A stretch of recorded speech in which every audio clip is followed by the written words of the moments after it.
बिस्मिल्लाहिर्रहमानिर्रहीम। एक दिन प्रोफेसर साहब से जूता पॉलिश करने वाले बच्चे ने जूता पॉलिश करते करते पूछा, मास्टर साहब, क्या मैं भी बड़ा आदमी बन सकता हूँ? प्रोफेसर ने कहा लगाकर जवाब दिया, दुनिया का हर शख्स बड़ा आदमी बन सकता है। बच्चे का अगला सवाल था, कैसे? प्रोफेसर ने अपने बैग से चाक निकाला और उसके खोखे की दीवार पर दाएं से बाएं 3 लकीरें लगाईं। पहली लकीर पर मेहनत, मेहनत और मेहनत लिखा। दूसरी लकीर पर ईमानदारी, ईमानदारी और ईमानदारी लिखा। और तीसरी लकीर पर सिर्फ एक लफ्ज़ स्किल, हुनर लिखा। बच्चा प्रोफेसर को चुपचाप देखता रहा। प्रोफेसर ये लिखने के बाद बच्चे की तरफ मुड़ा और बोला, तरक्की के 3 जीने होते हैं। पहला जीना मेहनत है। आप जो भी हैं, आप अगर सुबह, दोपहर और शाम 3 औकात में मेहनत कर सकते हैं तो आप 30% कामयाब हो जाएंगे।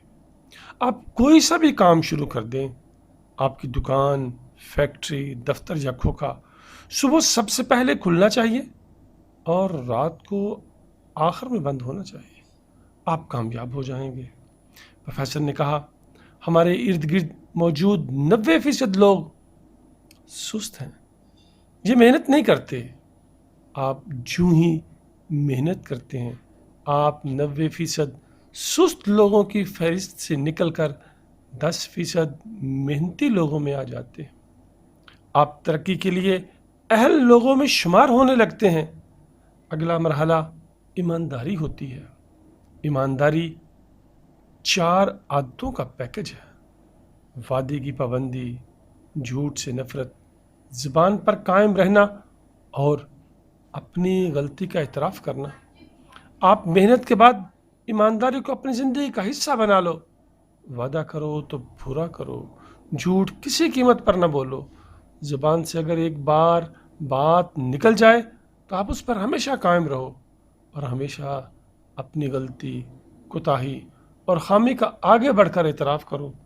तुम ईमानदार हो जाओगे। कारोबार में इस ईमानदारी की शरह 50% होती है। अब पहला 30% मेहनत से हासिल करते हैं, आपको दूसरा 50% ईमानदारी देती है और पीछे रह गया 20%। तो ये 20% हुनर होता है।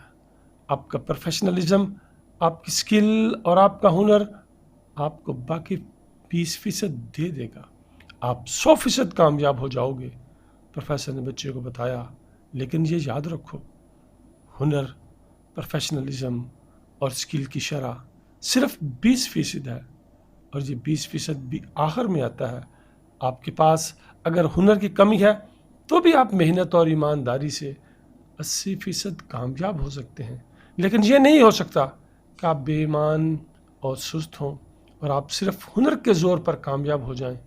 आपको मेहनत ही से स्टार्ट लेना होगा, ईमानदारी को अपना ओढ़ना और बिछोना बनाना होगा, आखिर में खुद को हुनरमंद साबित करना होगा। प्रोफेसर ने बच्चे को बताया, मैंने दुनिया के बेशुमार हुनरमंदों और फनकारों को भूखे मरते देखा। क्यों? क्योंकि वो बेईमान थे और सुस्त भी। और मैंने दुनिया के बेशुमार बेहुनरों को ज़ाती जहाज़ उड़ाते देखा। तुम इन 3 लकीरों पर चलना शुरू कर दो, तुम आसमान की बुलंदियों को छूने लगोगे।